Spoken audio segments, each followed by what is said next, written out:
তো আমাদের তারেক রহমান ভাইয়া তো এখন বাংলাদেশে, এবং গতকাল সেই 300 ফিটের রাস্তায় সে তো বিশাল জনসভা কইরা পুরা সব হিসাব কিতাব উলটপালট করে দিয়েছে, এগুলো তো আপনারা দেখেছেন। তো এখন অনেকে বলতেছে যে 25 তারিখে যে জনসভা হলো, গতকাল 25 তারিখে যে জনসভা করলেন এবং যে পরিমাণ মানুষ, কয়েক লক্ষ মানুষ হবে এতে কোনো সন্দেহ নাই। এখন ঢাকা শহরের জনসংখ্যা প্রায় 1.5 থেকে 2 কোটি, আর ঢাকার বাইরে থেকে যদি 5-10 লাখ যোগ হয়ে থাকে তো বুঝতে পারতেছেন কঠিন অবস্থা।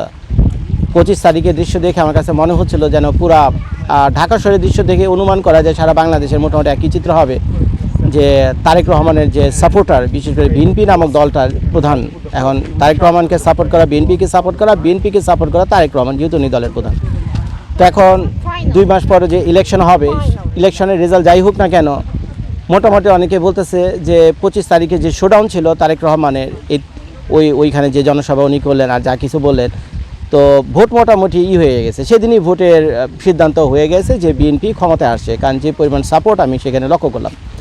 তো এখন প্রশ্ন আসতে পারে যে জজ ভাই, কিছুদিন আগে তো আপনি বলেছিলেন যে জামায়াত ইসলামের একটা বিরাট সম্ভাবনা রয়েছে এইবার ইলেকশনে ইলেক্টেড হয়ে ইভেন মেজরিটি নিয়ে পার্লামেন্টে গিয়ে গভর্নমেন্ট ফর্ম করার। হ্যাঁ ভাই, সত্যি কথা, এটা আমি বলেছিলাম আজ থেকে কতদিন আগে, 2-1 মাস আগে মনে হয় বলেছিলাম, 2-1 মাস আগে বলেছিলাম। কিন্তু ভাই একটা জিনিস আপনারা খেয়াল করে দেখেন, আমি বললে কি হবে ভাই, আমি তো আর জামায়াতের আমির না, জামায়াতের কোনো দলের নেতৃত্ব আমার হাতে নাই, দলের কোনো নেতাও না, আমার কথা ভাই কে শুনবে? এটা তো ভাই সত্যি কথা, আমার কথা কি শুনবে? তো এর জন্য খেয়াল করে দেখেন, জামায়াতে যে হঠাৎ করে এভাবে পিছিয়ে পড়লো এবং বিএনপি যে হঠাৎ এইভাবে করে আগে বেড়ে আসলো, এর পিছনে আমি অনেক ভেবে দেখলাম, বুঝছেন, সব কিছু ভেবে চিন্তে আমার কাছে মনে হলো জামায়াতের অনেকগুলো ভুল ছিল, যে ভুলের কারণে বিএনপি থেকে অনেকটা আগে বেড়েছিল এই ইলেকশনে, কিন্তু তারপরে হঠাৎ করে মানে মনে হয় যেন ধস করে পড়ে গেল, ধপ করে পড়ে গেল। তো প্রধান কারণ হলো যে দেখেন যে গত বছর অগাস্ট মাসে যে বিপ্লবের মাধ্যমে শেখ হাসিনা চলে গেল, তো ভালো কথা, চলে গেছে, তখন আইন শৃঙ্খলার অবনতি হবে, এটাও স্বাভাবিক। কিছু লোক উচ্ছৃঙ্খলতা করবে, কিছু লোক চুরি ডাকাতি করবে, কিছু লোক চাঁদাবাজি করবে, বদমাইশি করবে, লুটতারাজ করবে, মারধর করবে, খুন খারাপির মতো ঘটনা ঘটবে, এগুলো ন্যাচারাল, বুঝছেন। যে কোনো দেশে সরকার পরিবর্তন হওয়ার পর অল্প কিছু সময়ের জন্য এই ধরনের ঘটনা ঘটে। তো এখন ওই সময় কিন্তু জামায়াত ইসলামের একটা বিরাট সুযোগ ছিল, তার যে জনপ্রিয়তা এই গত 54 বছরে বাংলাদেশে এই জামায়াত ইসলামে, সে তার ওই জনপ্রিয়তাটাকে আরও বহুগুণ বিশেষ করে রকেটের গতিতে আগে বাড়ানোর একটা বিরাট সুযোগ তৈরি হয়েছিল। কিন্তু ওই সময়টাতে জামায়াত ইসলাম অনেকটা নিশ্চুপ ছিল, কোনো সারা শব্দ করেনি, যখন বাংলাদেশে একের পর এক অঘটন ঘটে যাচ্ছিল, বিশেষ করে মব সন্ত্রাসী, এই লেখ কাহিনী।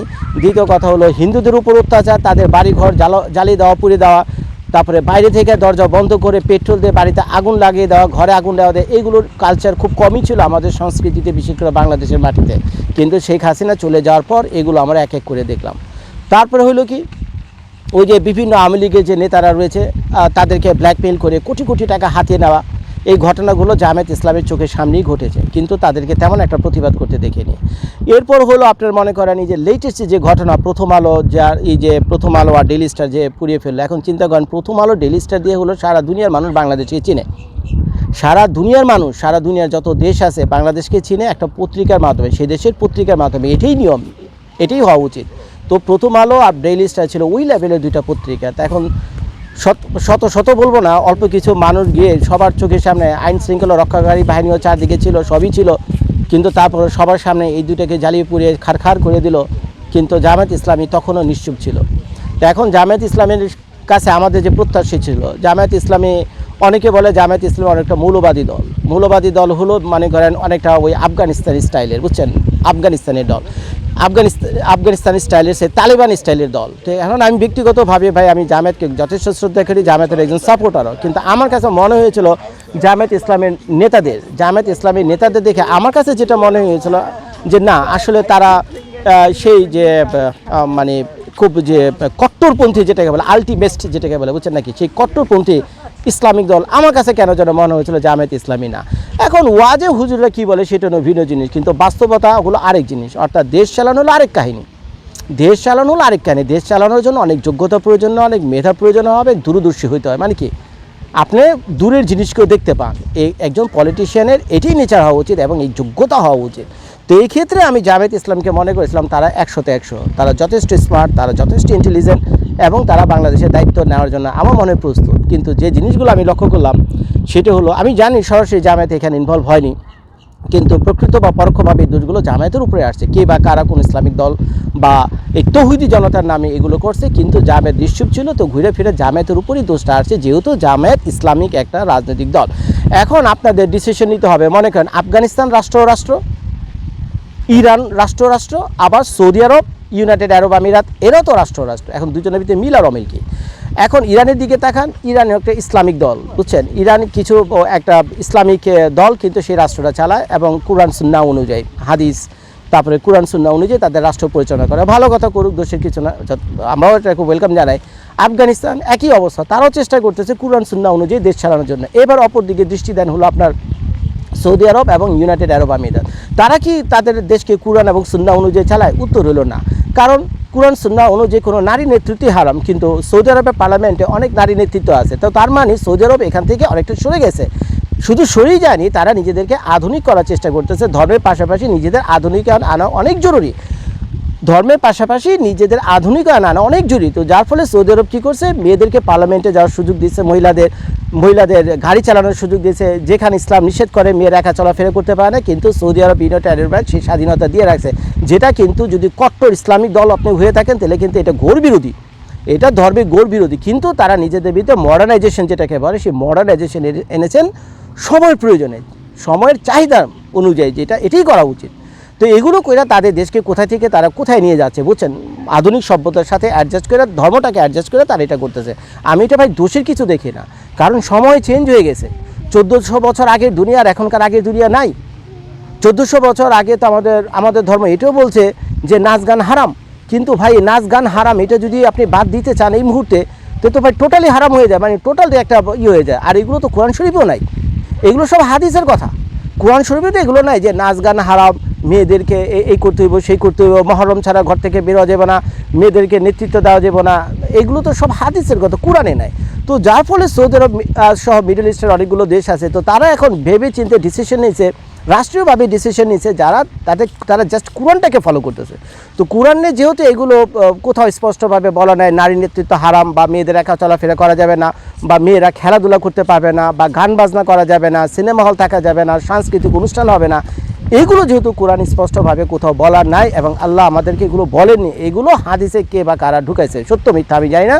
এখন বাকিটা হলো আপনারা যারা বিজ্ঞ লোকজন আছে তারা দেবেন। তো তারা কি করছে, সৌদি আরব মিডল ইস্টের মতো দেশ, তো সেখান থেকে কিছুটা নিজেদেরকে ফ্লেক্সিবল করে নিয়ে আসছে এবং অ্যাডজাস্ট করে তারা কিন্তু এখন বর্তমানে পশ্চিমা দুনিয়ায় যেভাবে তারা কালচারকে প্র্যাকটিস করে, গান বাজনাকে প্র্যাকটিস করে, সেগুলোই তারা করার চেষ্টা করছে। আপনি জানেন কি না জানি না, সৌদি আরবে কয়েক হাজার শুধুমাত্র সঙ্গীতের জন্য, গানের যে শিক্ষক, সেই নিয়োগ দিয়েছে, কয়েক হাজার শিক্ষক নিয়ে দিয়েছে সৌদি আরবের এই স্কুলগুলোতে ছোট ছোট বাচ্চাদের গান শেখানোর জন্য। আর ওই মুহূর্তে গান বাজনা নিষিদ্ধ হওয়ার পথে বাংলাদেশে যে পরিস্থিতি গিয়ে দাঁড়াইছে। তো যে প্রসঙ্গে আমি ছিলাম, তো এই যদি আমি এগুলো বুঝালাম আমি আপনাদেরকে যে মডার্ন ইসলাম আর আগেকার ইসলাম কিছুটা পার্থক্য তো আছেই ভাই, সময়ের প্রয়োজনে কিছুটা পার্থক্য, এটা আপনাকে মেনে নিতেই হবে, এখন যতই আমার উপরে গুসা হন। তো এখন জামায়াত ইসলামকে আমি যে কারণে সমর্থন করতাম, আজ আমার কাছে মনে হয়েছিল তো সৌদি আরব, ইউনাইটেড আরব আমিরাত এদের মতো একটা মডার্ন ইসলামিক রাষ্ট্র হয়তো বা তারা গঠন করতে চায়, অন্তত ওই তালেবানদেরকে ফলো করবে না বা ইরানকে ফলো করবে না। কিন্তু আমি যেটা বুঝলাম বা যে দেখলাম এবং বাংলাদেশের মানুষ যেটা অনুভব করছে, এখন তারা যেটা চোখে দেখে, যেটা কানে শোনে, সেটা তো হয় জোর করে তারা আপনি অস্বীকার করতে পারবেন, এটাকে না বানাইতে পারবেন না।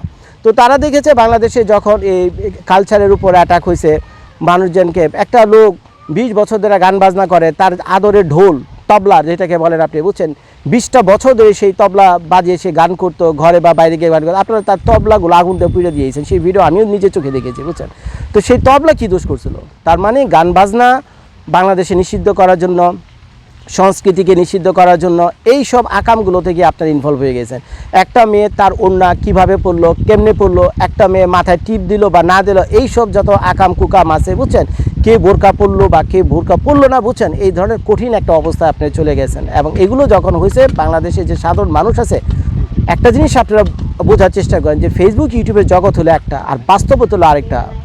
এখন ফেসবুক ইউটিউবে হয়তো আপনারা দেখবেন যে ইসলামিক দলগুলোর জন্য প্রচুর সাপোর্টার, ফ্যান ফলোয়ার, লাইক কমেন্টের অভাব নেই, এটা সত্য কথা।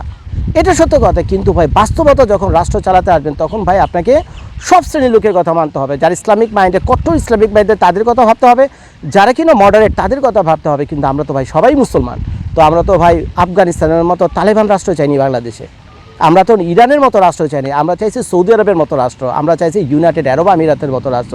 দেখেন ওদের দিকে দেখে ওরা নিজেদের মধ্যে কতটা মডার্নাইজেশন নিয়ে আসে। তখন বাংলাদেশে গত 14 মাসে যে ঘটনাগুলো ঘটেছে, জ্বালাও পোড়াগুলো হয়েছে, আমরা কিন্তু জামায়াত ইসলামকে খুব একটা দেখিনি সামনে থেকে সেগুলো প্রতিহত করার জন্য। এবং এগুলো ইসলামিক দলের তৌহিদ জনতা নামে কে বা কার এগুলো করছে।